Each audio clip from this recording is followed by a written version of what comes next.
मेरा नाम शायरा है। आज शाम को जब रोज की तरह साइकिलिंग की सैर के बाद मैं और मेरे पति पार्क पहुंचे तो वह अपनी पुरुष मंडली की ओर चले गए और मैं अपने महिला मित्रों के पास चली गई। ऐसा लग रहा था कि सभी महिलाएं किसी अत्यावश्यक चर्चा में व्यस्त हैं। मेरे होठों पर हंसी आ गई थी यह सोचकर कि चलो जरूर कुछ चटपटी मसालेदार खबर होगी। इस उम्र में आकर जब कोई काम धाम या शौक नहीं रह जाता है तो यह मसालेदार खबरें ही जीवन की ऊर्जा का काम करते हैं। मैं भी उत्सुकता पूर्वक वहां पहुंचकर सबको हाय हेलो का अभिवादन करके खड़ी हो गई तो लगा वहां का माहौल ही एकदम बदल गया था। बहुत ही हल्का मसालेदार चर्चा का माहौल अचानक से बोझ सा हो गया था। मेरे पहुंचते ही ऐसा क्यों, मैंने मुस्कुराते हुए पूछा। अरे भाई सब शांत क्यों हो गए, मुझे भी बताओ आज की चटकारेदार खबर क्या है। सब सकपकाते हुए बोली, अरे नहीं ऐसा कुछ भी नहीं है, आपके बारे में बात नहीं कर रहे थे। इतना कहकर उन लोगों ने दूसरी बातों की पोटली खोलकर मुझे उसमें शामिल कर लिया। मैं शामिल तो थी उन लोगों की बातों में, पर दिमाग में यही कौंध रहा था कि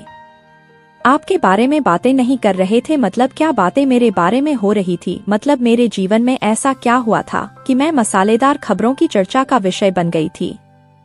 मैं रिटायर्ड प्रिंसिपल की पत्नी और मेरे 2 बेटे व 1 बेटी है। सब सुशिक्षित और सुस्थापित हैं। तीनों की शादी भी हो गई है। बेटी अपनी ससुराल में खुश है और मेरी बहू अपनी ससुराल में खुश है। जी हाँ, मैं दावे से कह सकती हूँ कि मेरी दोनों बहू खुश हैं। फिर मेरे बारे में मसालेदार खबर क्या हो सकती है? हे भगवान, कहीं इनका मेरे पति से प्यार व्यार का चक्कर तो नहीं चल रहा है जिसके बारे में मुझे खबर ना हो। फिर खुद ही अपनी सोच पर शर्म आ गई।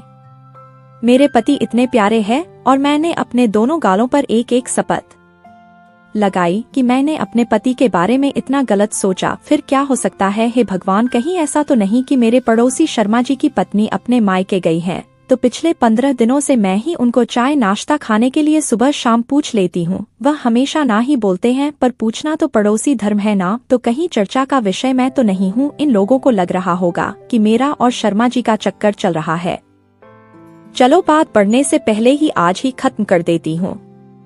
मैंने सबसे वापस पूछा कि आखिर हुआ क्या है? ऐसी कौन सी खबर है जो आप मुझे बताना नहीं चाहते हो? वापस सबका मुंह उतर गया, मानो किसी शोक सभा में बैठे हो। आखिरकार श्रीमती चावला आगे आई और मेरे कंधों पर हाथ रखकर बहुत सहानुभूति स्वर में बोली कि नहीं, कुछ चटकारेदार मसालेदार खबर नहीं है। आपका बड़ा बेटा घर छोड़कर ससुराल में रहने चला गया है।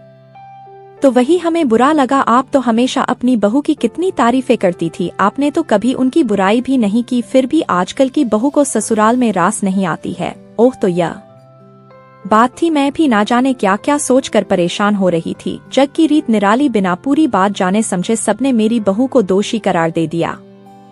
वास्तव में हुआ यूं था कि मेरी बड़ी बहू का इकलौता अनब्याहा छोटा भाई 5 वर्ष के लिए पढ़ने के लिए विदेश गया हुआ है। बहू के माता पिता अकेले रहते हैं। बहू की माँ दिल की मरीज भी थी, इसीलिए बहू अक्सर चिंता करती रहती थी। उसने कई बार अपनी माता पिता से कहा भी था कि आप दोनों हमारे पास आकर रहो, पर उसके पापा की नौकरी के चलते और उनका कहना था कि साल 6 महीने की बात तो है, नहीं 5 साल के लिए दूसरे के घर में आकर रहना। इतना बड़ा घर होते हुए भी दूसरे शहर में किराए का घर लेकर रहना, सच बात है घर का मोह छूटता नहीं है। तो मेरे बेटे ने अपने पापा और हम सब से सलाह करके अपना ट्रांसफर बहू के मायके वाले शहर में करवा लिया था। बेटे बहू के बच्चे अभी छोटे थे तो इस तरह स्कूल एडमिशन की कोई परेशानी नहीं थी। इस तरह से बेटा अपने ससुराल में अपने सास ससुर के साथ रह रहा था। बहू खुश भी थी और निश्चिंत भी थी। मुझे पहले थोड़ा बुरा लग रहा था, पर मेरे पति ने समझाया कि अगर यही बेटा बड़े शहर में परिवार सहित किराए का घर लेकर नौकरी कर रहा होता तो तुम्हें कोई परेशानी नहीं होती। सिर्फ तुम्हें यह बुरा लग रहा है ना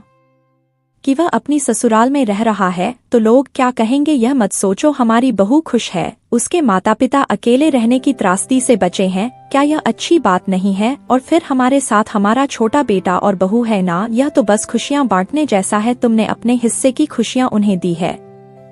मेरे चेहरे पर मुस्कान आ गई थी, पर मैंने अपनी मुस्कान को दबाते हुए उन सबके चेहरे की ओर देखा। वे शायद मुझसे कुछ गर्मागर्म शब्दों की आशा रखे हुए थे। मैंने धीरे से सिर झुकाकर कहा, और कर भी क्या सकते हैं, बच्चों की मर्जी। मुझे मालूम है उस जगह उस समय मैं कितनी भी सफाई देती, उन सबकी नजरों में बेचारी ही रहती। ऐसी बेचारी जिसके बेटा और बहू उसका घर छोड़कर चले गए हैं।